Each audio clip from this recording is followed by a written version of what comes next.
Hey everybody, it's Alejandra with the Osceola Library System, and welcome to today's crafty program. Today I'm going to teach you how to make your very own mason jar candle or any kind of jar. Like this one, it makes a super cute Valentine's Day gift or any kind of gift. So before we get started, I'll just explain what you're going to need to make this craft. So you're definitely going to need some wax for candle making.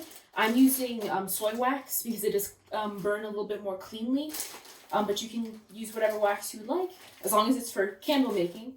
You'll need some wicks for your candle, and I would also recommend some like maybe glue tabs or some strong glue in order to stick your wick inside your jar. Of course, some scent for your scented candle. I'm using lavender, and then I also have some dried lavender flowers here to just decorate the top of my candle.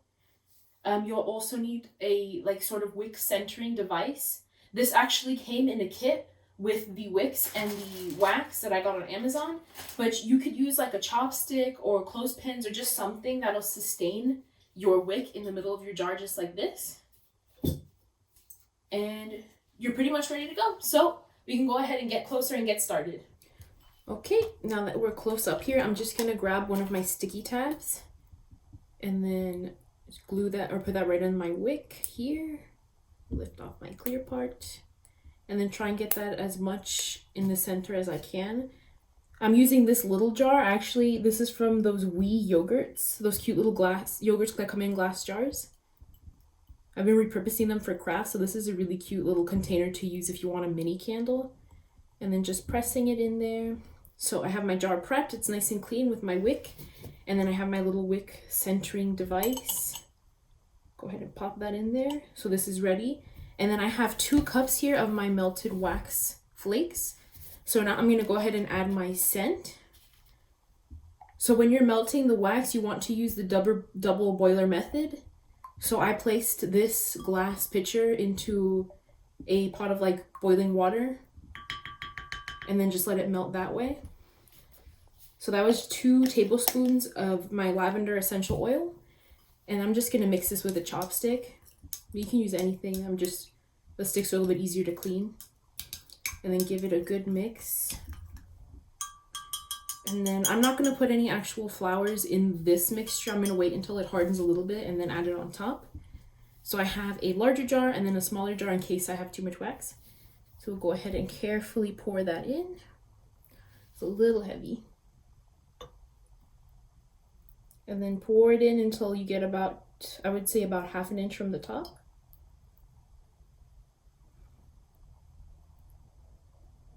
Okay, that should be good. Ooh, and I even have a little left over for my little one. And then these do need about 24 hours to fully harden.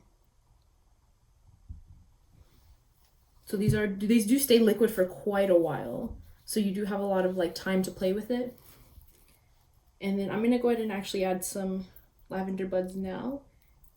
Surprisingly, they don't actually sink to the bottom, even if the wax is still a little bit wet. And I'm being a little bit messy here. I'm just going to move my device there so I can get it evenly on the top here.